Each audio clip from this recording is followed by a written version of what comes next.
The text came through at 11:47 a.m. on December 18th while I was reviewing quarterly reports in my downtown office.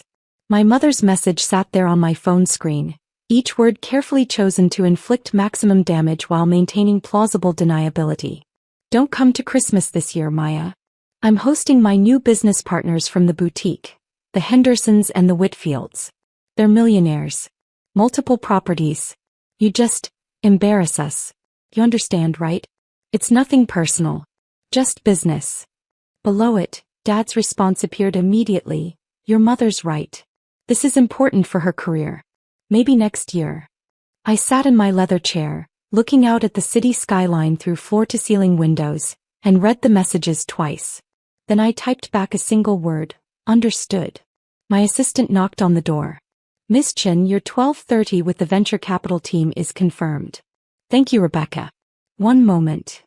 I picked up my phone and opened my secure messaging app. The one connected directly to my attorney, James Morrison, senior partner at Morrison & Associates. James. Dissolve the silent partnership in Ellsworth Boutique immediately. I want every dollar of my $890,000 investment withdrawn by end of business today. Draft the paperwork. I'll sign within the hour. His response came in 30 seconds. Understood. Executing now. This will trigger the partnership dissolution clause. The business cannot operate without your capital backing. Are you certain? Completely certain. I set down my phone and returned to my reports. Somewhere across town in the boutique my mother had been running for 3 years, the one she thought she'd built herself, her phone was starting to ring. I'd been invisible to my parents for most of my adult life, which was exactly how I'd planned it. Growing up as the middle child in the Chen family meant existing in a permanent shadow. My older brother Marcus was the golden child, Stanford MBA, corporate law partner married to a surgeon. My younger sister Lauren was the creative darling, fashion designer, socialite, always photographed at the right parties. Then there was me, Maya, the boring one, the one who went to a state school, the one who worked in computers, doing something my parents never bothered to understand. The one who lived in a modest apartment and drove a 7-year-old Honda Civic. Maya works in IT, my mother would say at family gatherings, her tone suggesting I repaired printers for a living. In reality, I was a software engineer who'd gotten in early at a startup that developed AI-driven logistics software. When the company was acquired by a Fortune 500 corporation 6 years ago, my stock options had been worth $47 million. I was 28 years old and suddenly wealthier than everyone in my family combined. I told no one. Instead, I kept living in my modest apartment, kept driving my Honda, kept wearing clothes from Target. I watched as my family continued to dismiss me, to overlook me at every gathering, to forget to include me in family photos. And I took notes. Marcus would brag about his $380,000 salary while I sat quietly, knowing I'd made that in interest last quarter. Lauren would talk about her struggling design business while I mentally calculated how I could help her. If she ever once asked how I was doing. Mom would complain about money troubles with her boutique while sitting in my home, eating food I'd bought, never once wondering how I afforded anything. The dismissal wasn't cruel exactly. It was worse. It was indifference. Maya, honey, could you move? You're in the family photo, Mom had said at Thanksgiving 3 years ago. I'd been standing with everyone, but apparently I was blocking Marcus's wife. I'd stepped aside, smiled, said nothing. That was the night I'd decided to start investing in my mother's failing boutique. Anonymously, through a complex trust structure that even my attorney had called impressively untraceable. My mother's boutique, Ellsworth, was named after her maiden name. She'd opened it with $50,000 borrowed from my father and dreams of becoming a fashion influencer for mature, sophisticated women. The boutique lasted 6 months before it nearly collapsed. I watched the impending failure from a distance. Mom would complain at family dinners about suppliers demanding payment, about rent increases, about customers not appreciating quality. Dad would shake his head and mutter about throwing good money after bad. Maybe you should ask Maya for advice, Lauren had suggested once. She works with computers. Doesn't retail use computers? Mom had actually laughed. Maya? Sweetheart, she can barely afford her own rent. How would she help me? I'd been sitting right there. I'd smiled and sipped my water. 2 weeks later, I'd called James Morrison. I need to make an anonymous investment in a small retail business, I'd explained. The owner can never know the money came from me. Ever. James had structured it perfectly. A shell corporation 3 layers deep, invested $890,000 in Ellsworth Boutique as a silent partner. The terms were generous. My money provided operating capital, inventory purchasing power, and a financial cushion. In return, I received 40% ownership and quarterly financial reports. The contract included one critical clause. Either party could dissolve the partnership with 30 days' notice. Upon dissolution, all invested capital would be immediately returned. Mom thought she'd attracted a wealthy investor who believed in her vision. In reality, I just bought myself a front-row seat to watch her succeed, and to see if success would change how she treated me. It didn't.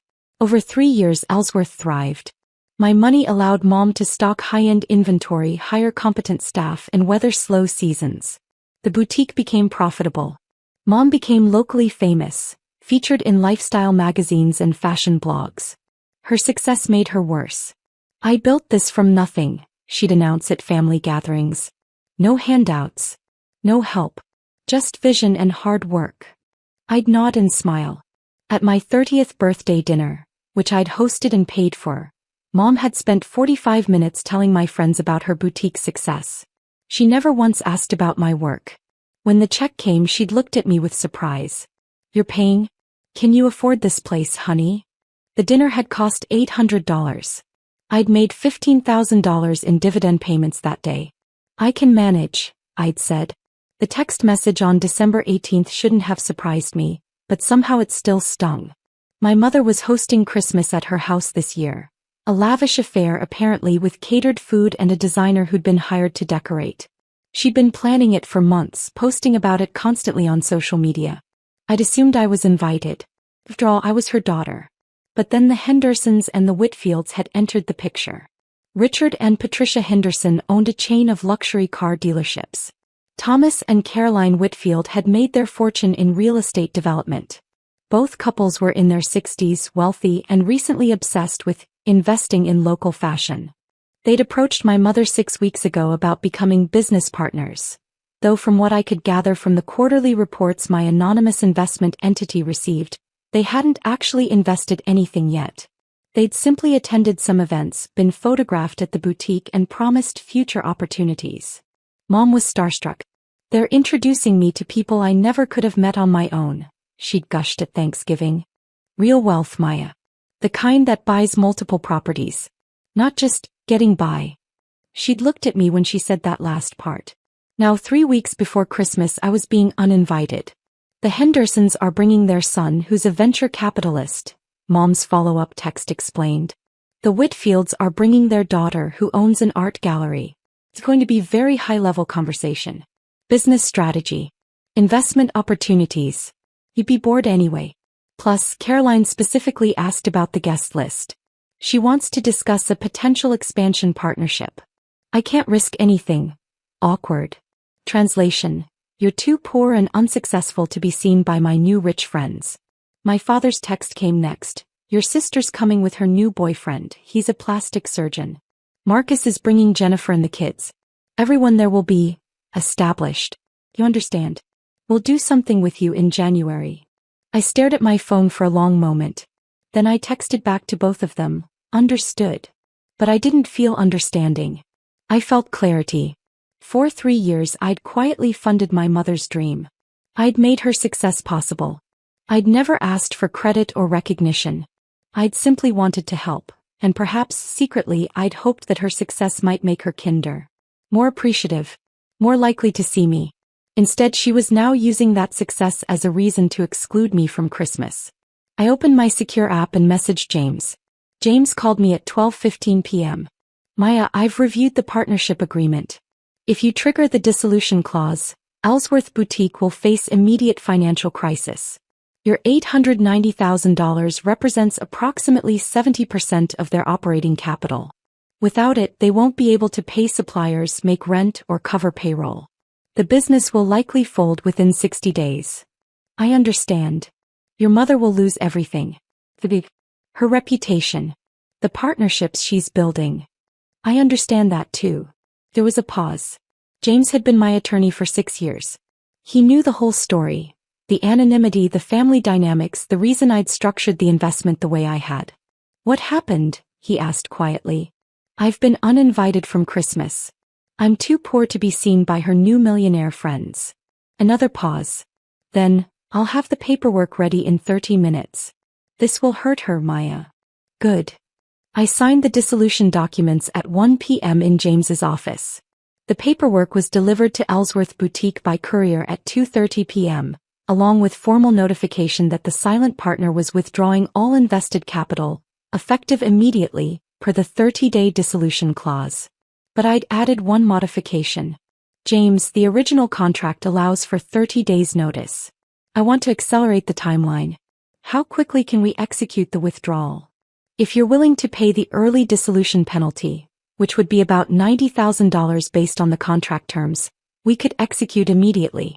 Full capital withdrawal by end of business today. Do it. That gives her no time to secure alternative funding. Maya, this will destroy the business. That's not my problem anymore. At 3 p.m. the paperwork was amended. At 3:45 p.m., $890,000 was wire transferred from Ellsworth Boutique's operating account back to my trust. At 3:47 p.m., my mother's phone started ringing.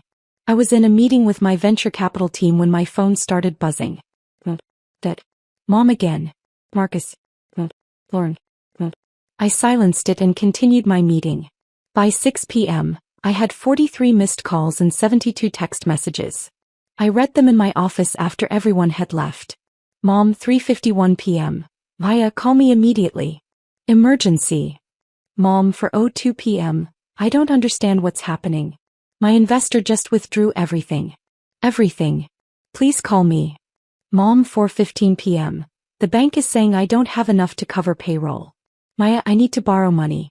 Can you ask your work for an advance? This is serious. Dad, 4:23 p.m. Your mother is hysterical. She says someone pulled out of her business. Do you know anything about this? Marcus, 4:35 p.m. Mom's having a crisis. Family emergency. Can you send whatever you can spare? Even $1,000 would help. Mom, 4:47 p.m. I'm going to lose everything. 10 years of work. Please, Maya. I need help. Can you borrow from someone? Lauren, 5:12 p.m. Mom is crying. She says the boutique is closing. Do you have any savings? Anything. Mom, 5:34 p.m. I called the Hendersons. They can't help. The Whitfields aren't answering. Maya, please. You're my daughter. There must be something you can do. Mom, 6:01 p.m. I'm sorry about Christmas. You can come. Please just help me. I'm begging you. I set down my phone and stared out at the city lights. I could fix this with a single phone call. I could wire her $1 million before morning. I could save the boutique, save her reputation, save her relationships with her new millionaire friends. But I didn't want to. For the first time in years, I wanted my mother to feel exactly what she'd made me feel every time she dismissed me, overlooked me, forgot about me. Invisible. Helpless. Worthless. I picked up my phone and typed one message to the family group chat. I'm sorry Mom is going through this. Unfortunately, I don't have any money to spare. I'm just a low-level IT worker, remember? Barely making rent. You all made that very clear. I hope the Hendersons or Whitfields can help. They're millionaires after all. Much better positioned to help than someone as poor as me. Good luck. I hit send and turned off my phone. I didn't turn my phone back on until December 23rd. By then the implosion was complete. Ellsworth Boutique had been forced to close its doors. Without operating capital, Mom couldn't pay suppliers, who immediately demanded payment for goods already delivered. She couldn't make payroll and her staff quit. She couldn't pay December rent and the landlord began eviction proceedings. The Hendersons and Whitfields, sensing disaster, had quietly distanced themselves. No returned calls. No future opportunities. Caroline Whitfield had actually posted on social media about supporting sustainable, well-managed businesses. A clear shot at my mother. The boutique's closure was covered in the local fashion blogs. Local success story: Ellsworth Boutique closes suddenly after investor withdrawal. The comments were brutal. My phone had 247 messages. Most were from my mother, increasingly desperate. Mom, December 19th. How could they do this to me? I built this business. Mom, December 20th. I'm ruined. Everything I worked for. Gone. Mom, December 21st. The Hendersons won't return my calls. Some partners. Mom, December 22nd. Christmas is cancelled. I can't do this. But then there was one message sent at 11:43 p.m. on December 22nd that caught my attention. Dad, I found something strange. I was helping your mother go through the business paperwork. The investor who pulled out, it was a company called Meridian Holdings Trust. I looked it up. The address listed is the same building where you work. Do you know anything about this? I didn't respond. On Christmas Eve morning, I received a call from an unknown number. I answered. Miss Chen, this is Patricia Henderson. We met briefly at your mother's boutique last month. I remember. I wanted to reach out to you personally. Your mother mentioned you work in tech. My son's venture capital firm is actually looking for advisors with software engineering backgrounds. Would you be interested in? No. Oh. Well, I also wanted to say how sorry I am about your mother's situation. Such a shame. We really thought she had something special. Did you invest any money in the boutique, Mrs. Henderson? Oh, so. Not yet. We were in discussions. Then you didn't lose anything. My mother did. I hung up. At 2 p.m. on Christmas Eve, my mother appeared at my apartment. I opened the door to find her standing there, makeup smeared, hair unwashed, wearing sweatpants instead of her usual designer outfit. Why? We need to talk. I stepped aside and let her in. She looked around my small apartment, the one she'd always wrinkled her nose at. The one she'd called adequate for your budget. I know, she said quietly. Know what? Meridian Holdings Trust. I called James Morrison's office. I told them I was your mother, that there was a family emergency. His assistant let it slip that you were his client. Maya, was it you? The investor. I said nothing. It was you. Her voice broke. For 3 years. You funded my entire business. You made everything possible. Then I uninvited you from Christmas because I thought you were poor. She sank onto my second-hand couch and started crying. How? She whispered. How do you have that kind of money? You drive a Honda. You live here. You wear clothes from Target. I know, Mom. I chose all of that. On purpose. Why? Because I wanted to see if you'd love me without the money. If you'd respect me without the status. If you'd include me in the family just because I'm your daughter. I sat down across from her. I wanted to know if I mattered to you beyond what I could provide. Why? I made $47 million 6 years ago when my company was acquired. I've since grown that to about $89 million through investments. I have multiple properties. I drive the Honda because I like it. I live here because it's close to work. I wear Target clothes because they're comfortable. None of it has anything to do with what I can afford. She stared at me. I funded your boutique because I'm your daughter and I wanted you to succeed. I stayed anonymous because I wanted to see if success would make you kinder. It didn't. It made you worse. I leaned forward. You became so obsessed with impressing millionaires that you uninvited your own daughter from Christmas. Me. The person who made your success possible. I didn't know. You didn't care to know. In 3 years you never once asked about my work. My life. My finances. You just assumed I was struggling because I wasn't performing wealth the way you thought I should. Mom's face crumpled. I'm so sorry. Maya, I'm so sorry. Please. I'll fix this. I'll tell everyone the truth. The boutique is gone, Mom. The money is withdrawn. The partnership is dissolved. But you could fund it again. Please. I'll make you a full partner. Public. Everyone will know. The Hendersons, the Whitfields, everyone will see that you're successful. I don't want them to see that I'm successful. I wanted you to see that I'm your daughter. She broke down completely then, sobbing on my couch. I sat and watched her cry. Part of me wanted to comfort her. Part of me was still that little girl who'd been moved out of family photos. What do I do? She finally whispered. Maya, what do I do? You go home. You tell Dad the truth. You call Marcus and Lauren and tell them the truth. And then you figure out what kind of person you want to be. Will you come to Christmas? There's no Christmas, Mom. You canceled it, remember? We could still. No. You made your choice.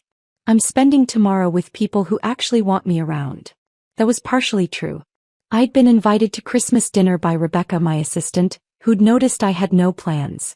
Her family had welcomed me warmly, never once asking what I did for a living or what I was worth. Mom stood up slowly. Can I fix this? Us. I don't know. Can you? She left without answering.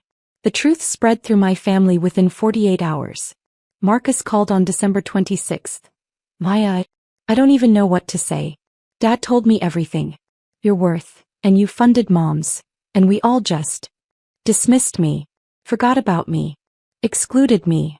I'm sorry. God, I'm so sorry. I've been so focused on my own career, my own success. I never bothered to ask about yours. No, you didn't. Can we talk? Really talk? Maybe. Eventually. But not yet. Lauren texted, Paya, I feel sick. I've been bragging about my struggling design business while you're worth millions? And I never once asked if you wanted to invest or partner with me because I just assumed you couldn't help. I'm the worst sister ever. I didn't respond to that one. Dad came by my apartment on December 28th. I raised you, he said quietly, standing in my doorway. I'm your father. And I didn't know my own daughter well enough to see that she was successful. I just assumed. You assumed I was a failure because I didn't perform success the way you expected. Yes, I did. And I'm ashamed. Good. He flinched. Maya, please.